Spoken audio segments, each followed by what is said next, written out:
तो आज हम इस वीडियो के द्वारा सीबीएसई बोर्ड का हिंदी जो कि क्लास 10th का है, इसके स्पर्श भाग 2 के चैप्टर नंबर 6 तोप इसके अभ्यास कार्य को करने वाले हैं।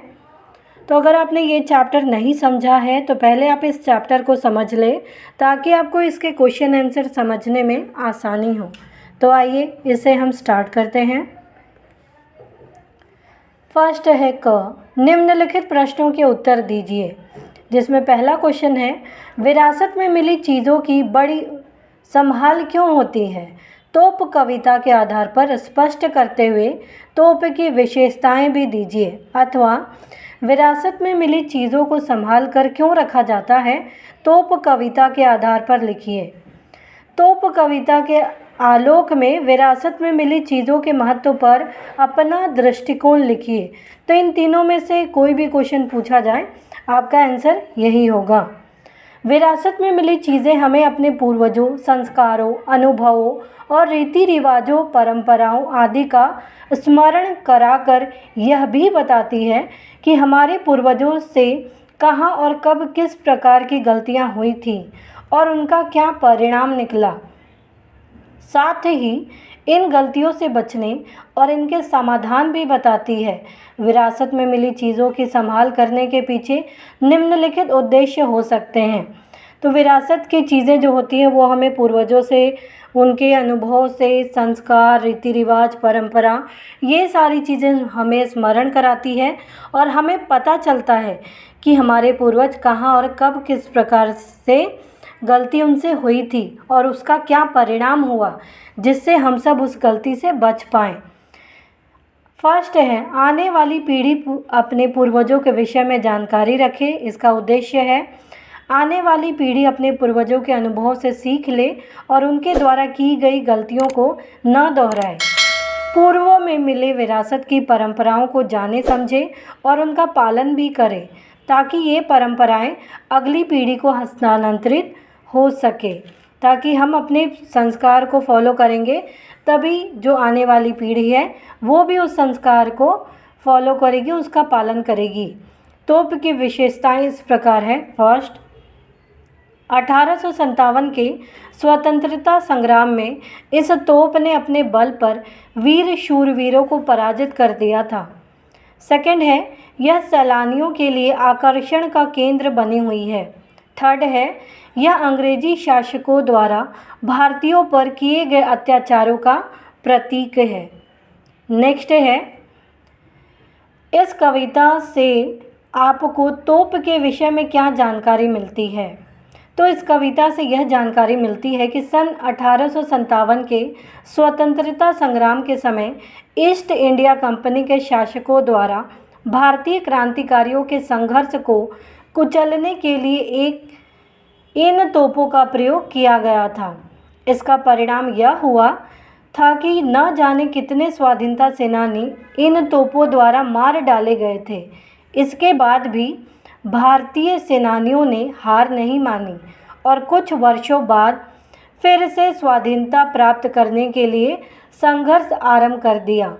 इस बार उनके साथ पूरा देश था, जिसका परिणाम हुआ एक लंबा संघर्ष जिसमें अंततः भारतीयों की विजय हुई और अंग्रेज़ों को यहाँ से वापस लौटना पड़ा। तो यहाँ पे क्या बताया गया है कि 1857 के स्वतंत्रता संग्राम के समय ईस्ट इंडिया कंपनी ने भारतीयों को कुचलने के लिए इन तोपों का प्रयोग किया गया था, जिसका परिणाम यह हुआ कि स्वतंत्रता सेनानी इन तोपों के द्वारा मार डाले गए। इसके बाद भारतीय सेनानियों ने हार नहीं मानी। इसके बाद भी कुछ वर्षों के बाद स्वाधीनता प्राप्त करने के लिए उन्होंने फिर से संघर्ष आरंभ कर दिया और परिणाम यह हुआ कि लंबे संघर्ष के बाद भारतीयों की विजय हुई और अंग्रेज़ों को यहाँ से वापस लौटना पड़ा। नेक्स्ट क्वेश्चन है कंपनी बाग में रखी तोप क्या सीख देती है। इसका उत्तर है कंपनी बाग में रखी तोप निम्नलिखित सीख देती है। फर्स्ट, तोप, भाले, गोली, बंदूक आदि अस्त्र शस्त्र चाहे कितने वे विनाशकारी क्यों न हो, किंतु उनसे न्याय के लिए होने वाले संघर्ष को लंबे समय तक रोका नहीं जा सकता। सेकंड है, यह मनुष्य की एकता और लक्ष्य के प्रति जागरूकता ही है जो उन्हें अंत में विजय दिलाती है और अन्यायी को पराजय। थर्ड है, अत्याचारी चाहे कितना भी शक्तिशाली क्यों न हो, एक दिन उसका अंत अवश्य होता है। फोर्थ है, विदेशी और प्रलोभन देने वालों से हमेशा सावधान रहना चाहिए, क्योंकि बाहर से जो दिखाई देता है वह भीतर से कुछ और होता है, जिसका परिणाम हमेशा छल और नुकसान के रूप में होता है। ये तोप हमें सीख देती है। नेक्स्ट है, कविता में तोप को 2 बार चमकाने की बात की गई है। ये 2 अवसर कौन से हैं अथवा तोप को कब कब चमकाया जाता है? तोप कविता के आधार पर लिखिए। तो भारत में 15 अगस्त और 26 जनवरी का बहुत ज़्यादा महत्व है। ये दोनों हमारे राष्ट्रीय पर्व है। पहला अवसर देश को गुलामी से आज़ादी दिलाने तथा दूसरा अवसर भारतीय संविधान के लागू होने का प्रतीक है।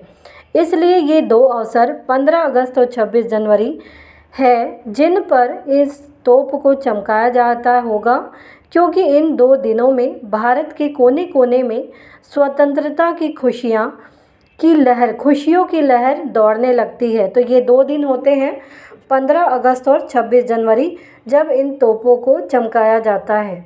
नेक्स्ट है ख, निम्नलिखित का भाव स्पष्ट कीजिए, जिसमें पहला क्वेश्चन है, अब तो बहरहाल छोटे लड़कों की घुड़सवारी से अगर यह फायरिंग हो तो उसके ऊपर बैठकर चिड़िया ही अक्सर करती हैं गपशप।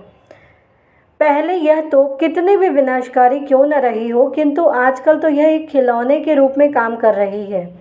अब बच्चे इस तोप पर बैठकर घुड़सवारी का आनंद लेते हैं। जब कभी इस अवसर पर या इस पर बच्चे सवारी नहीं करते तो उस समय चिड़ियाँ इस पर बैठकर आपस में गपशप करती हैं। अब कोई भी इससे भयभीत नहीं होता है इन तोपों से। ये एक खिलौने के रूप में काम हो रहा है। नेक्स्ट है, वे बताती हैं कि दरअसल कितनी भी बड़ी हो तोप, एक दिन तो होना ही है उसका मुंह बंद। इस तोप पर चिड़ियाँ गपशप करके गौरैया तोप के मुंह में भयहीन बिना डरे घुसकर तथा बच्चे इस पर घुड़सवारी करके मानो यह बताते हैं कि चाहे तोप कितनी भी बड़ी क्यों न हो, एक न एक दिन उसका मुंह बंद हो ही जाता है। कवि इस बात को स्पष्ट करना चाहता है कि किसी समस्या का समाधान विनाशकारी तोप के पास तो बिल्कुल भी नहीं है। तो ये अब एक खिलौने की तरह, जिसमें चिड़ियाँ गपशप करती हैं, गौरैया को बिना डरे हुए इसके मुंह में घुस जाता है, बच्चे घुड़सवारी करते हैं, तो ऐसा लगता है कि ये कितनी बड़ी ही क्यों ना हो, लेकिन एक ना एक दिन इसका मुंह बंद हो ही जाता है। अर्थात किसी समस्या का समाधान कभी भी विनाशकारी तोप के पास तो बिल्कुल नहीं होता है। नेक्स्ट है, उड़ा दिए थे मैंने अच्छे अच्छे सुरमाओं के धज्जे। कंपनी बाग में हर रोज़ सुबह और शाम के समय बहुत से सैलानी घूमने के लिए आते हैं। तब यह तोप उन सभी को बताती है कि सन 1857 के स्वतंत्रता संग्राम में मैंने अच्छे अच्छे शूरवीरों के चिथड़े चिथड़े उड़ा दिए थे। इस प्रकार यह तोप अपनी गौरव गाथा आने जाने वाले सभी लोगों को बताती है कि किस तरीके से यहाँ जितने भी सैलानी घूमने आते हैं उनको यह बताती है कि 1857 में जो स्वतंत्रता संग्राम हुआ था, उस स्वतंत्रता संग्राम में इसने अच्छे अच्छे शूरवीरों के चिथड़े चिथड़े उड़ा दिए और इसी प्रकार यह तोप अपने गौरव गाथा सभी आने जाने वाले सभी लोगों को, सैलानियों को बताती है। तो उम्मीद है आपको ये प्रश्नों के उत्तर समझ में आए होंगे। तो प्लीज़ आप इस वीडियो को लाइक करना, शेयर करना, सब्सक्राइब करना, कमेंट करना ना भूलें। Thank you.